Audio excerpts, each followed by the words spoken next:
Today we are going to be talking about the rose quartz, which is one of the most universally loved of all crystals. Who doesn't need a little bit of love in their lives? Rose quartz is to do with the heart chakra. It's universally acknowledged to be the crystal that is associated with love, but actually what it does is it actually helps you to heal. For example, if you have been in a relationship and you've been badly hurt, or you've been betrayed and you have wounds, as you know, even physical wounds take time to heal and you need medication for that. So this is where the rose quartz comes in and helps with the healing process, because rose quartz has got a very soothing and very soft aura about it, so it helps with the healing process. So you can opt for either rose quartz crystals or rose quartz to wear. So for the crystals, I would suggest that you put it in your home and not your office. Some who are very feng shui orientated even put them facing southwest of the home. So one of the rose quartz crystals that I got is the one behind me. I initially was looking out for a rose quartz that is in an orb form. The more I looked at it, the more I was drawn to it. This is exactly the same concept as jewelry. Crystals will actually pick you. Out of all the crystals, you will be drawn to a particular one. So I was very drawn to it, and the crystal seller told me that it's from Africa. Every time I touch it, I feel really soothed. It has a very smooth surface. As I mentioned, it's very inspirational. If I need some inspiration for my YouTube videos, this is a really lovely stone to have around.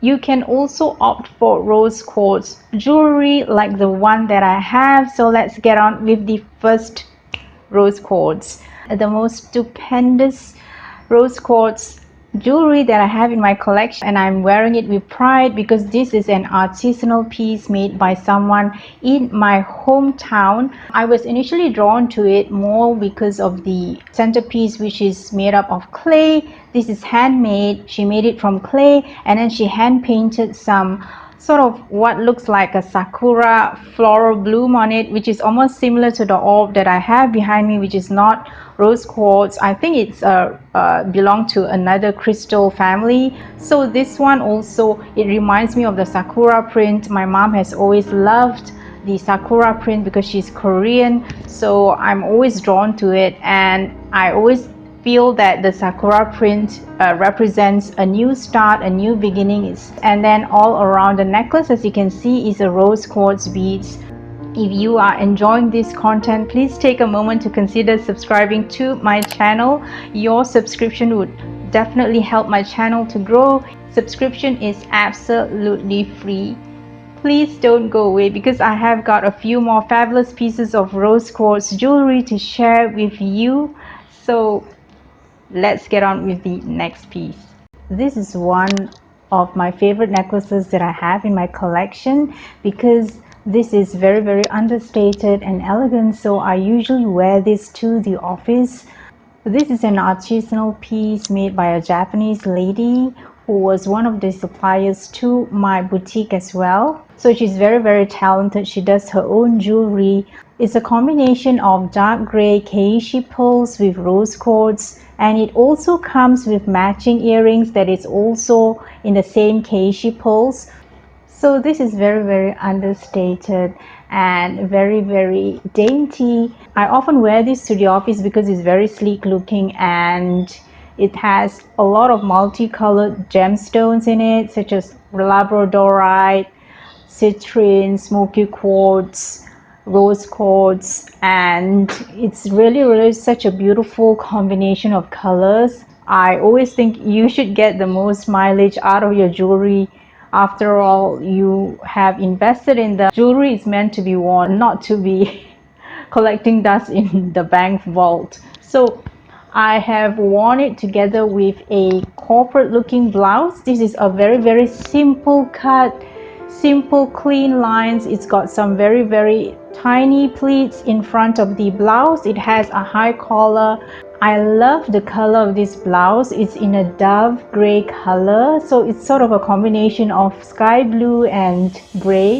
It looks very cool and collected, so I thought it would showcase this necklace beautifully. So this is one accessory that you can wear to the office. It's very subdued, and unless you are working like in the retail line where you can wear over the top in your face kind of jewelry, but if you are working the corporate line, obviously you need to take that into consideration as well.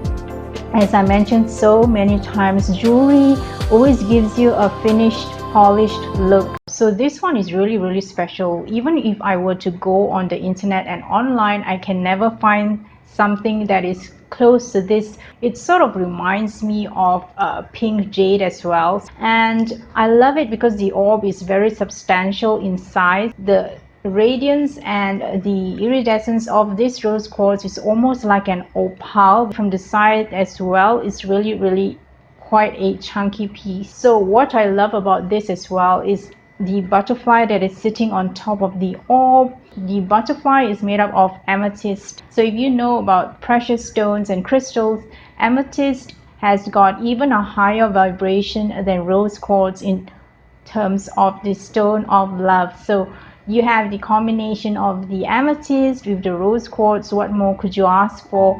So I just wore it in a very simple blouse with some floral details and a peekaboo. I think sometimes you don't need to have a lot of print if you want to have your pendant stand out. It's better to wear it against a block color instead of with a lot of prints, like what my mom always taught me. The pendant itself cannot stand out because it's fighting with each other. So this is the art of wearing accessories as well. You really need to consider what you're wearing so that the accessory itself can stand out in a beautiful way. It's really substantial, but because of the butterfly, it softens the whole image. And also it is chunky, but it's got that soft shade of pink in the rose quartz. The jeweler who came up with this design must have a very wonderful sense of aesthetics. This is exactly why I say when you wear a piece of jewelry, it is like wearable art that you're wearing in a very mini tiny form.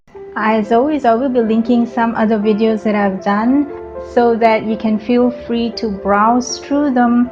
Till we meet again, thank you so much once again for watching, and this is Eileen signing off. Goodbye.